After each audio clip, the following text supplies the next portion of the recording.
అందరూ ఒకసారి ఈ వీడియో చూడండి.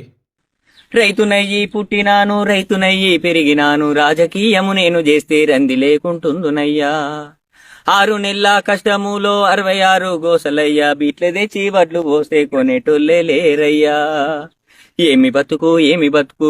రైతు ఏమంటా ఉన్నాడు, నేను కూడా రాజకీయం నేర్చుకుని ఉంటే బాగుండేది అని అంటా ఉన్నాడు. సో తెలంగాణ రాష్ట్రంలో రైతులకి ఈ పరిస్థితి ఎందుకు వచ్చింది, ఈ పరిస్థితి రావడానికి గల కారకులు ఎవరు? సో అక్కడ ఉన్నటువంటి స్థానిక ఎమ్మెల్యేలు కానీ, మంత్రులు కానీ, మరియు ఎంపీలు కానీ వడ్ల సేకరణ కేంద్రాల దగ్గరికి వెళ్తా ఉన్నారు. కానీ మేము అండగా ఉంటామంటా ఉన్నారు. మీరు అండగా ఉంటారా అనే మాటకి అర్థం ఏమున్నది? ఈ రాష్ట్ర ప్రభుత్వం వడ్లు సేకరించట్లేదు. సో మరి ఇది ఇటు బీఆర్ఎస్ వాళ్ళు వెళ్తా ఉన్నారు. సో కాంగ్రెస్ ప్రభుత్వాన్ని డిమాండ్ చేస్తా ఉన్నారు. బీజేపీ వాళ్ళు వెళ్తా ఉన్నారు. కాంగ్రెస్ ప్రభుత్వాన్ని డిమాండ్ చేస్తా ఉన్నారు. కాంగ్రెస్ నాయకులు వెళ్తా ఉన్నారు. బీజేపీ ప్రభుత్వాన్ని డిమాండ్ చేస్తా ఉన్నారు. సో మీరు డిమాండ్ చేస్తా ఉన్నారు. మీరు అక్కడ కూడా రాజకీయం చేస్తా ఉన్నారు. కానీ వడ్ల సేకరణ మాత్రం జరగట్లేదు.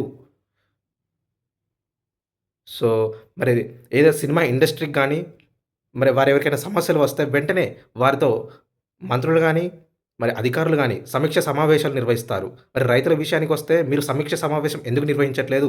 రాష్ట్ర మంత్రిత్వ శాఖ ఏమైంది? రాష్ట్ర మంత్రి ఏం చేస్తా ఉన్నాడు? రాష్ట్ర వ్యవసాయ శాఖ మంత్రి, వ్యవసాయ శాఖ అధికారులు ఏం చేస్తా ఉన్నారు? సో రైతులతో సమీక్ష సమావేశం నిర్వహించిర్రా? మీకు ఎలాంటి సమస్యలున్నాయని? సో ఎందుకు నిర్వహించట్లేదు? రైతు ఏమన్నాడు కాబట్టా? వచ్చినటువంటి కొన్ని లారీలకు కూడా ఆ వెయిటింగ్ ఛార్జెస్ అనేటివి రైతుల పైనే పడతా ఉన్నాయి. ఆ వెయిటింగ్ ఛార్జెస్ కూడా రాష్ట్ర ప్రభుత్వం ఏం భరించట్లేదు. సో ఇక్కడ రైతులకు ఎంత భారం పడుతుంది? ఇక్కడ వడ్లు 3 కిలోలు గాని, 4 కిలోల వడ్లు కడిగేస్తా ఉన్నారు. ఇటు హమాలీ కూలి ఏదైతే ఐకేపీ సెంటర్‌లలో లోడింగ్ చేస్తా ఉన్నారో అక్కడ హమాలీ కూలి. మరియు ఈ లారీ 3 డేస్ నుంచి 4 డేస్ నుంచి అక్కడ వెయిటింగ్ దగ్గర ఉంటే ఆ వెయిటింగ్ ఛార్జెస్ కూడా రైతుల పైనే పడతా ఉన్నది.